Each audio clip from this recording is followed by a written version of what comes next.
In this video, I'm gonna show you 12 old school kettlebell exercises that have been forgotten and that you've probably never even heard of before.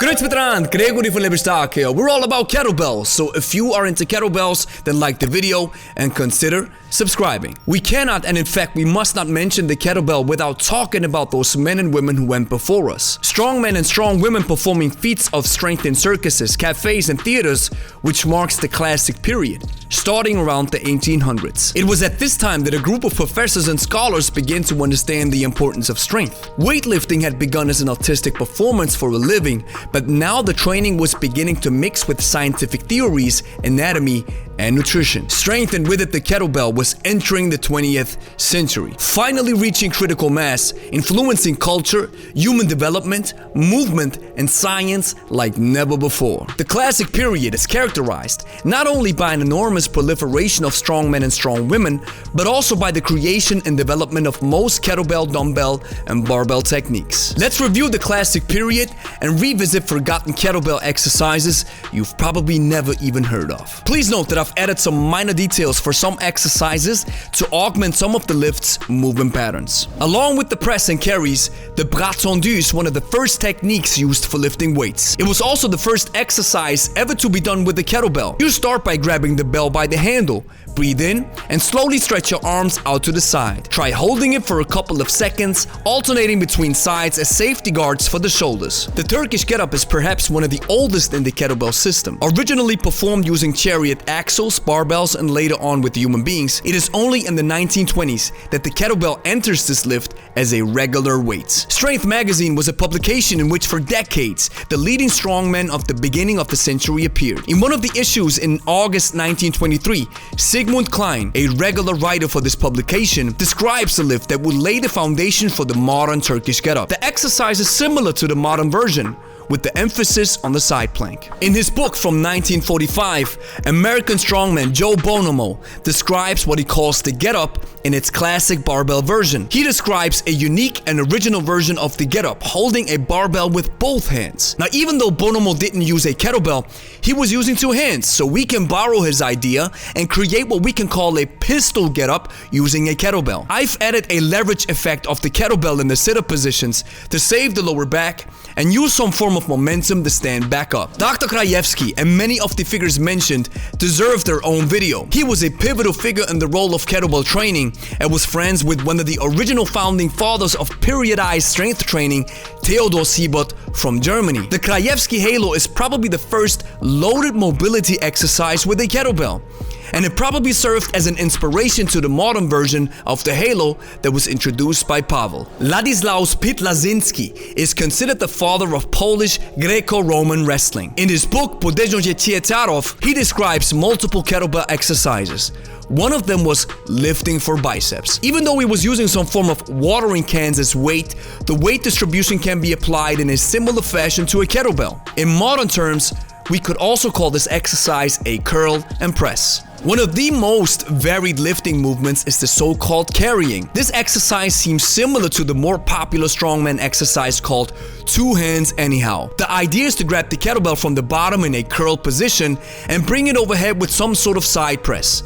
Our good friend Pytla came up with the idea of this fabulous lift. The hack squat can generally be attributed to Georg Hackenschmidt, yet it's also mentioned in Pytla's book. This exercise must be handled with caution. It can bulletproof healthy knees due to its range of motion, yet at the same time it can also exacerbate existing knee pain in those who have low tolerance. Again, we find the great Pytla adding his genius to a fascinating exercise that he called Swiss lift. He came up with that name because it's supposedly one of the 5 tasks of the Swiss pentathlon. By the time of making this video, I couldn't yet figure out what he meant by that. If you know anything, please help me out in the comments. This lift requires a lot of practice and confidence since it's connected to a synchronized effort of leg, hand, abdominal, and arm muscles. Make sure your floor is able to cope if the kettlebell thinks otherwise. Arthur Saxon's two-hand press deserves to be reiterated in his own words. Care must be taken in performing this exercise, with as light of a weight as possible at first, unless the reader wishes to damage his face severely. The great master Pytla is at it again.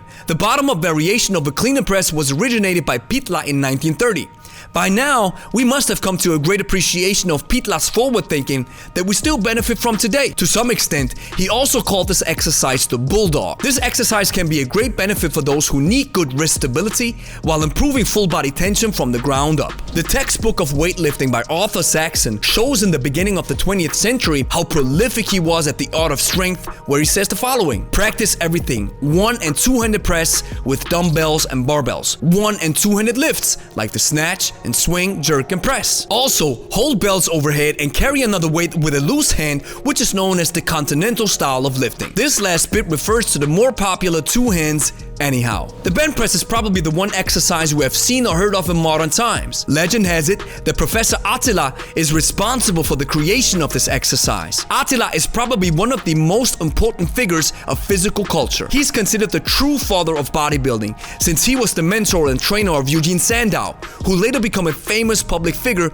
and undoubtedly the greatest ambassador of bodybuilding. The bench press is famously known for not being a press at all. The idea is to build up tension in the lats while dynamically moving away from the weight, using the back muscles as stabilizers throughout the whole exercise. The pistol squat finds its origins in the great contributions of Theodor Siebert and were explained along other unilateral exercises in his work from 1923. The pistol requires great body awareness, proprioception, as well as ankle and hip mobility. The crucifix is best described in Georg Hackenschmidt's book, The Way to Live. In France, the crucifix ranks among the classical feats of strength for athletes, and there exist definite rules for its execution. Pyotr Krylov, considered the king of the kettlebell, was famous for performing the crucifix with 2 kettlebells of 41 kilos each. This version in the video is similar to the one demonstrated by Joe Nordquist in Strength magazine. Even though pressing has been done even back in ancient Greece, this exercise has nothing to do with strongmen or strongwomen per se. It's rather an homage to Geronimo Milo, who went great lengths to do a massive amount of research to discover the true history of kettlebells. That's the reason I call this exercise the Milo press. I have never seen or even thought about pressing a kettlebell like this, although I do recall a 90s kettlebell instructor referring to the grip as the thread. Arthur Saxon referred to the dumbbell swing quite different than what can be observed in modern times. Today we will call this exercise a snatch. He probably referred to this exercise as the swing because he knew that a cyclical movement pattern with a dumbbell, as we would do with a kettlebell, didn't make much sense to him. He describes the exercise like this: in swinging the dumbbell, the weight must be placed between the feet. The body then bends over from the waist and a grip is taken off the bell close to the front sphere or disc. Then, with the head bent well down, swing the arm straight up, forcing the shoulders back. As you reach the top, extend your arms and rise immediately erect. Thank you for watching. I hope you enjoyed this video. If yes, leave a like and don't forget to subscribe if kettlebells are your thing. The world of kettlebells is dominated by 2 training styles called hardstyle and kettlebell sport. Although vastly different in nature, they have been proven to work and give you the most bang for your buck whenever you pick up a kettlebell, if you understand them correctly and are able to differentiate between the two. If you are a beginner, this task might be understandably confusing. Enter the hybrid style and discover how to combine the best of both worlds. The hybrid style masterclass is a 10-week practice-based online course that will help you take your kettlebell skills to an elite level, made in Switzerland. Learn what's been holding you back and how to become a versatile kettlebell master without having to piece together countless YouTube videos or rely on a gym membership. The price of the hybrid style masterclass is $397 per month for 3 months. Save 20% with a one-time payment of $997. We'll open registration only to a small number of new students every 3 months. Join the waiting list now to get access 24 hours before the general public. Link is in the description.